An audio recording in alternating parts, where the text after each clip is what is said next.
comment down below. What are your 2023 goals? I would love to know. Hey everyone, my name is Gia. You want to make 2023 an awesome year? Then I got you. This video is inspired by Fernanda Ramirez's How to Make 2021, How to Make 2022 a Great Year. She hasn't come out with her 2023 yet. However, I assume she will, but I'll link down her other two below, so check them out. Now, this video is going to be broken up into 4 different categories. Honestly, whatever I say in each category can be applied to other categories. I want to try to make it a video where you guys can skip around for whatever you really want to focus on in 2023. We have career, we have self-love, inner healing, how to cut off toxic relationships, friendships, build healthier relationships, and then finally some generalized advice that I didn't really know where to put. Tip number 1 for career is to understand what your unfair advantages are. Now, an unfair advantage is essentially what businesses use to decide what their unique talents are. It's what their competitive edge is. Why are they going to stand out in a crowd? Pause. I do not want any of you all to say in your mind, I don't have any unfair advantages. Nope, you do. You just have to figure out what they are. They can honestly be anything. For example, maybe you're on TikTok all day and you think to yourself, well, that's nothing. If you can be on TikTok for hours and hours, not everyone can do that. Maybe you should work in social media analysis person who looks for trends and trending topics. Or you could be a content creator. Maybe you like to read books. Maybe you could write reviews for books, interview authors or something. There's always something you could do. So even if it's an unfair advantage that you think is lame or dumb, or even if people have said it in a backhanded way, try to reframe them in ways where you can use them to your advantage. For example, when I'm doing a project, a lot of the teachers will say, oh wow, you're so dynamic and engaging, but you are horrible at the research portion. You have no data, you have no evidence, you're horrible at that. So I'm bad at following instructions and research-based positions, but when it comes to talking and entertaining, I got it in the bag. So I know that I probably shouldn't be in a research position and maybe I should go towards something that involves me talking. Even though it was low-key negative of them to say that, I also have, okay, well, let me think of what I shouldn't do and what I should do. That's another thing. My second tip for how to make 2023 awesome is sometimes I think of failure as expansion. A lot of times it can be difficult and you can think to yourself, oh my gosh, why is this not working out? But then I see it as expansion. For example, in 2022, I wanted to pursue social media as a career and I also wanted a relationship, a situationship, something like that. I wanted both of them. However, for some reason, my romantic relationships were just not working out. No matter how much I tried, no matter how much I put myself out there, it was not cutting it. It was not working out. What the heck is going on? And it wasn't me. I just kept running into the most mediocre or traumatizing men I've ever encountered in my whole entire life. And then for social media, I had TikToks that went viral. I was seeing so much success with social media in that realm, but then with relationships, it wasn't working. And then I realized it's because I'm the type of person that if I were to get a romantic relationship right now, that would take up so much of my time and energy and attention that I would not even look at social media twice. And so in my mind, these relationships not working out, quote unquote, failing at romantic relationships, it was because I needed room to expand and do what I actually really want to do, which is social media or just work on myself in that area of my life. So I needed to get rid of those relationships. And honestly, I have been thriving. So instead of saying, oh wow, love never works out for me, I see it as, oh, okay, I should focus on what I'm succeeding in, which is social media, career, hobbies, etc., instead of what's not working. And so that's how I view it. And now I'm not trying to push everything happens for a reason. I'm not trying to push that whatsoever because obviously, I mean, you know, whatever, whether you believe it or not, it doesn't matter. But I do want to reframe quote unquote failure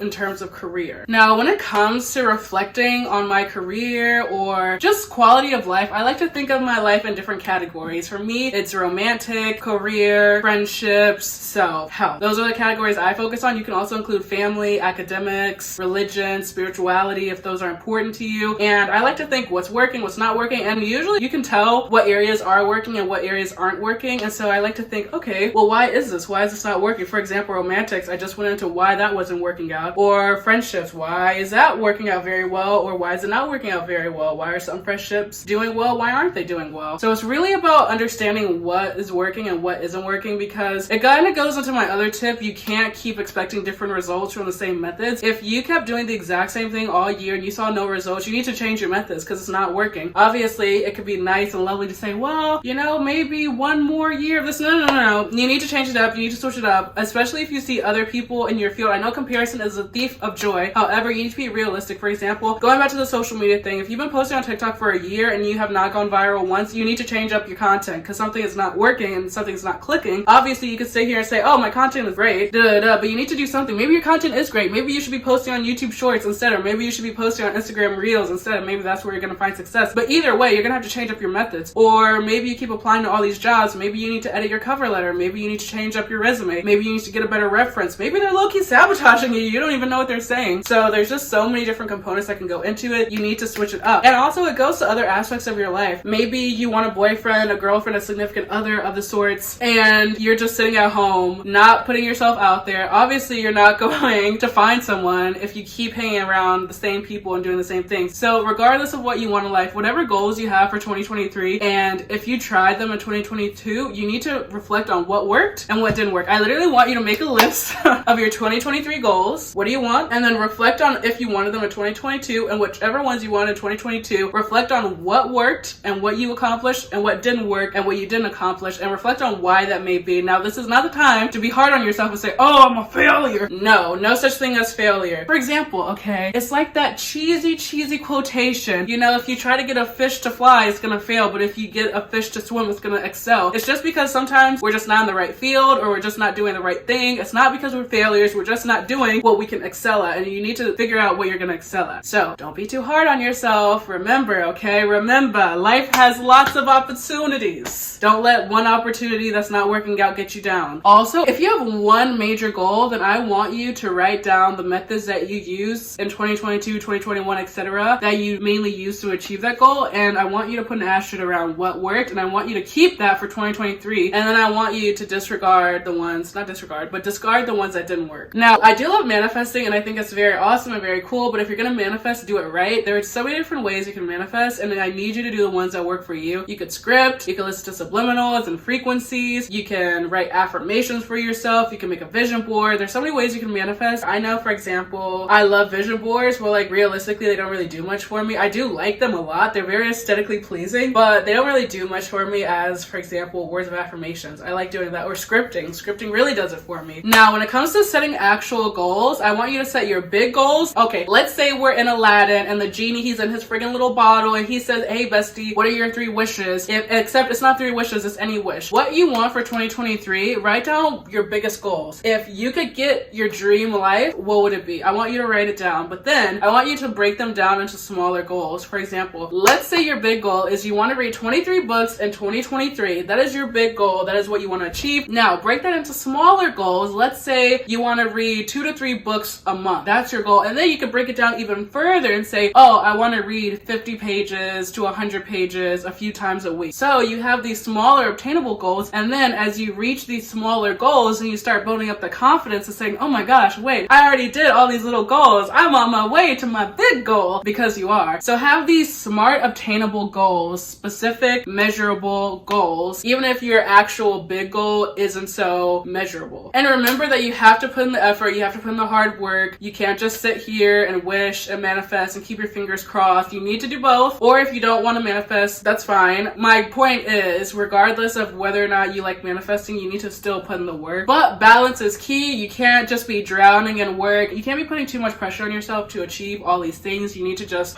breathe and recognize that you're trying your best, and that's what matters. This is you trying, okay? Now we're gonna go into the self-love and healing portion of the video, where we're gonna talk about how to just be awesome within, you know? So the first step is to find your happy place that does not really rely on other people. For example, hanging out with our friends is super awesome, super fun. However, it requires other people. So try to find activities that you can enjoy just by yourself. So maybe reading a book, watching a movie, going for a walk, listening to music, having a dance session in your room, cooking. Basically, look up all these activities that you can do alone and just see what you like to do personally. And if you like books, I actually post book videos too, so that could be a hobby you could get into yourself. Remember that there's only one you, and you're the only person who will actually be there for you from the time you're born until you die. Now, I get it, that can seem very negative. However, I want to reframe it in a positive way. Your body is doing so much for you to keep you alive and to let you do the things that you're doing. The fact that you're watching this YouTube video, your body is doing so much. Your eyes, your retina, your cornea, your iris, those friggin' cones and rods, those receptors going about. Maybe you're listening to this video, you got the ossicles going. You know, you got the malleus, the incus, the stapes. You know, you got all these different parts of your body. Like, this is not even coming from a spiritual perspective. It's just facts that your body is doing so much. The fact that you're even alive is actually crazy. Let's reflect on that for a moment. The fact that you're alive is impossible, basically. It's like 1 in 13 trillion. Like, it's It's just so crazy if you really truly think about it. So just give yourself some love. Don't be so hard on yourself. I know, easier said than done, but just really try to just take a few minutes and just really breathe in to the fact that you are here on this earth at this exact time. Like, what? It's crazy to think about. You know how people look back on the 80s or the 70s or the 2000s and say, man, what a time. People are going to be saying the exact same thing about this time. They're going to say, whoa, what a time. And just the fact that we're alive, or think about your favorite musical artist. The fact, let's say you have a favorite musical artist that's alive right now. The fact that you're alive at the same time as them, or even if they're not alive, the fact that you were able to hear their music. Now, shadow work is super important if you're into, it's not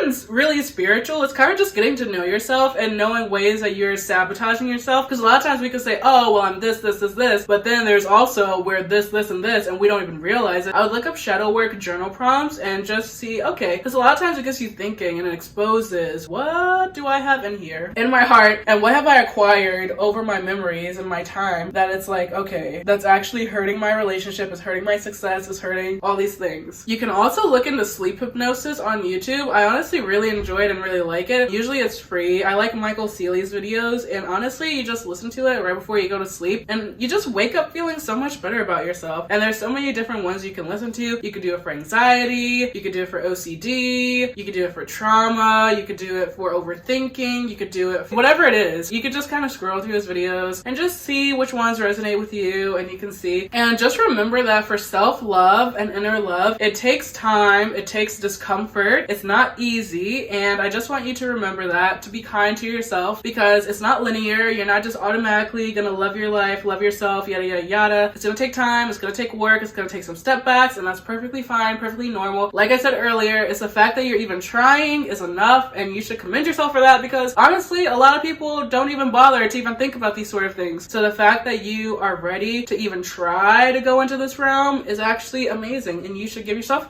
a high five for that. When it comes to the 5 love languages, I want you to think of what your rankings are for the 5 love languages and how you can show up for yourself in those ways. Now, I know a lot of times it's how other people can show up for us, but I want you to do it for yourself, and I've come up with some ways that you can show up for yourself all by yourself with the 5 love languages. So example, if acts of service is your number 1 love language, you can say no to plans, you can study so you're not pulling an all-nighter for an exam, you can make your bed at the beginning of the day, do some self-care, quality time. Likewise, you can do a skincare routine, you can watch a movie, you can read a good book, you can make sure that you go to bed early enough where you can just chillax and have some you, yourself, and thou time. You can dance to your favorite musical artists. Gifts, you can think of gift ideas that you would give other people and then try to see if you can do it for yourself. For example, a compliment jar. You could say everything you like about yourself and then put them in a jar, and then whenever you're feeling bad about yourself, you can just pluck it out. You can also do, 10 reasons I love you, 10 reasons you love yourself. You could create a jar of activities that you really want to do this year, and then whenever you have free time, you could just pluck one out and say, okay, what am I going to do today? Physical touch, you could get a massage, and I know massages are expensive. However, if you try to book through a student massage center, they're usually cheaper because the students are practicing, and that's why it's discounted, so you could look into that. You could also get a handheld massager and just do that. Take a nice hot bath, that sort of thing. Relax the body with some Epsom salt, bubble bath, scents, etc. Do,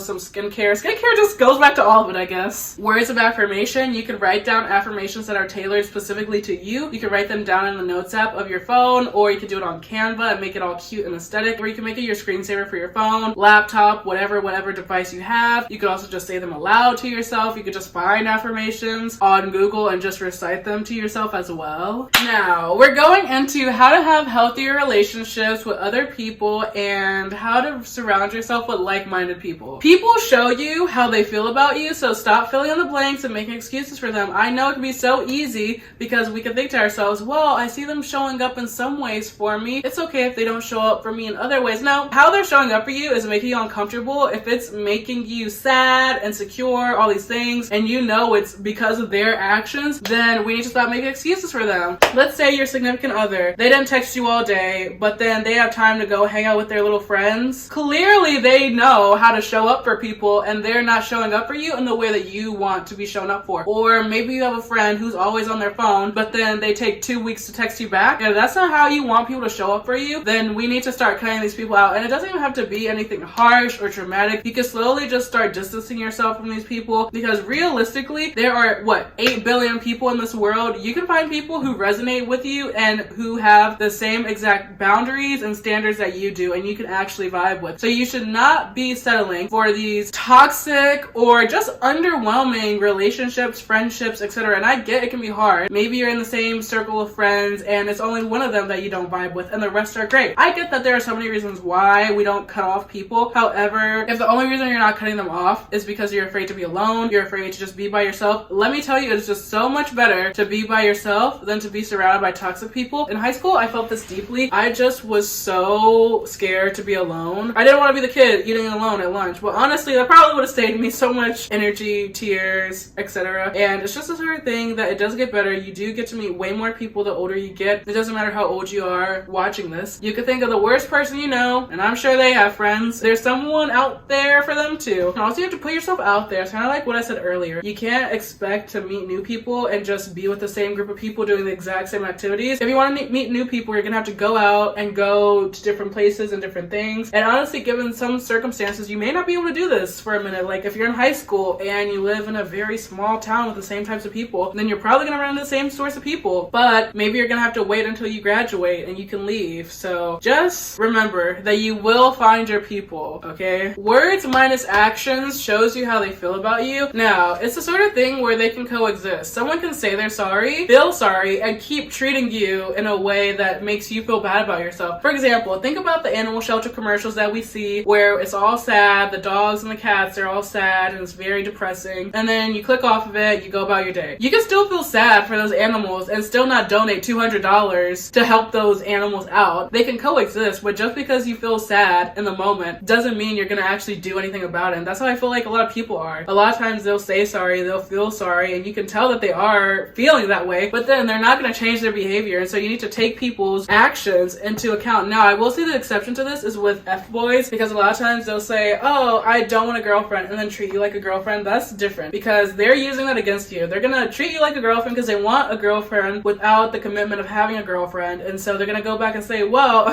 I told you I didn't want a girlfriend. So unless it's an F-boy, don't listen to that statement. But otherwise, for most situations, words minus actions equals how they feel about you. Or the other way, for an F-boy, maybe he's saying, oh, I love you so much, you're the best, you're the greatest girl I ever met, but then he's treating you horribly. Take his actions into consideration more than anything. Setting boundaries is super uncomfortable, but also having people cross your boundaries is also uncomfortable. So it's choose your discomfort essentially, and it's always better to choose the setting the boundaries one because it gets easier the more you do it. You just have to keep doing it, and even if it doesn't get 100% easy, it gets easier, and that's what matters. And you feel better about yourself. You say to yourself, wow, I did that. I really set that boundary and that made me feel good. And you know, sometimes people will not respect your boundaries anyway, even after you set them, and that tells you everything you need to know about them. Say yes to more opportunities, but also be able to say no if you genuinely don't want to go. The key is to understand your reasoning behind your decision. Are you saying no because you're scared that people are going to perceive you? Then that's no. That's not a good enough reason. Or are you saying yes because you have FOMO and you're afraid you're going to miss something? Also, not a good enough reason. You need to respect yourself. If you don't want to go and you don't feel like it, then don't go. Especially for people who would do the exact same thing. There's so many people where I'm thinking to myself, oh, I don't really want to go. I kind of want to cancel. But then I'm thinking to myself, oh, I don't want to do that to them. I know for a fact that they would do the exact same thing to me if it was the other way around. So just keep in mind why you're saying yes and why you're saying no, because saying yes is definitely good and saying no is also good. It just depends on the situation. And now finally we are into our generalized advice. I really hope this video is a recording or else I may actually have a mental breakdown. But we digress. If you fall off of your goal, don't wait until Monday, the new year, to do it. No, just do it now, because honestly, if you keep pushing it off, that's how you're gonna be for the rest of the year. You keep saying, oh, do it tomorrow, do it. No. Do it now, okay? The past is imaginary, tomorrow is imaginary, the only thing we have is today. So just do it today, get it done with. Let's say you want to work out and you're saying, oh, I'll go to the gym tomorrow. Just go to the gym today. Even if you don't even work out, just put on your little clothes, commute to the gym and get there. And then after that, as long as you step into that establishment, that's it. You don't have to do anything. You can leave. But then obviously by the time you get there, usually you're like, okay, well, I'm here. I might as well just do something. And even if you only work out for 5 minutes, minutes. You worked out for 5 minutes. Even if you don't work out, at least you went there, you tried, and that's what matters. Rejection is oftentimes redirection. Now, a lot of times when it comes to jobs, people, friendships, yada, yada, yada, we can take rejection so personally. And I mean, sometimes it is personally. And whether or not it is, it doesn't even matter at this point. Because at the end of the day, like, it is what it is. What happened has happened. I mean, obviously it's good to reflect. However, it is what it is. But sometimes there's something better coming. For example, maybe you didn't get a job, but maybe you're getting an even better job. Or that crush that you had for 5 years, they rejected you. It's actually because you're gonna meet the love of your life in 5 years. Like, it's just one of those things where a lot of times rejection is just redirection onto something better. And I'm not telling you to just give up your dreams. Let's say you want to be a bodybuilder and you lost every single competition. I'm not saying give up your dreams. I'm saying, you know, don't be hard on yourself. Like, yeah, you can keep pursuing your dreams, but just don't be hard on yourself if you're not seeing the success that you planned for. Because oftentimes things don't go as planned, to be frank. But you know, honestly, being that girl and resetting productive morning routines, blah, blah, blah, it's so subjective. So don't compare yourself. What works for them may not work for you. And honestly, you're only seeing a snippet of their life. You're seeing an aesthetic version of their lives. I doubt any of them live like that 24/7. It's good to take inspiration and to be inspired and to be motivated. But when you're starting to get into the mindset of, why can't that be me? I'm not good enough. I suck. Then maybe take a step back and consume less social media and just, you know, remember how much of a baddie you are. And finally, I'll conclude and say, try to take care of your body in the sense of nourishing it. This body's just doing so much to help you out. Just try to nourish it. There's so many health problems that you acquire the older you get. Even when you're not old, even if you're 15 or something, you can still acquire health problems, and the body is super fragile. So just try to take care of it. Try not to do anything too reckless or crazy that's harming the body. Give it some love. Like I had mac and cheese today. Nourish the soul. I hope 2023 is an amazing year for you all, and I hope you all have the best 2023 ever. If you like videos like this, make sure to subscribe. Comment down below, what are your 2023 goals? I would love to know. Let me know immediately what they are, and thank you so much for watching. Best of luck. Bye.